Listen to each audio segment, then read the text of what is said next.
If economic affluence was a recipe for happiness, then the developed world should be about as happy as it gets, but it's not. I had started to research a new documentary on what can only be described as a mental health crisis. Every country in the world is facing and failing to tackle a host of mental health disorders. We are definitely in an epidemic of chronic stress. And if you think about depression as a recurrent problem, that means it's a 1 billion person problem. There's even more interesting data more recently suggesting that that might even be an underestimate. It's a kind of pharmaceutical madness. We have to act now. And we're just not taking it seriously.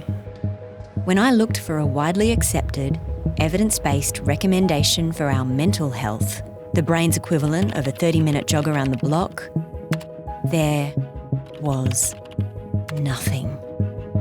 But there is one thing that ticks all my boxes. Why do you think that mindfulness has taken off? I think there's more than a hunger for this. As John Kabat-Zinn, I think, has said, people are dying for this. I'm going to do an experiment. My year of living mindfully. So we've already done this scan once, and now we're going to do it with the meditation. Okay. I wanted to show you this. These are my health records since I first got sick. And that's when I started turning to science.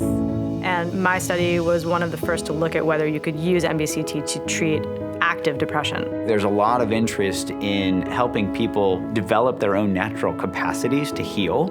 And if meditation can reduce inflammation, that's a really important finding. I am in one of the largest refugee camps in the world. I can't see how teaching people meditation is going to help. So basically, I left today going, hang on, why are we doing this again? My story isn't one of a miracle cure.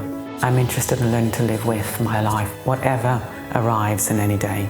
It is the result of the training, not of coming from here and there, being a monk or not monk. This is irrelevant. The lessons in this really simple little thing are incredibly rich.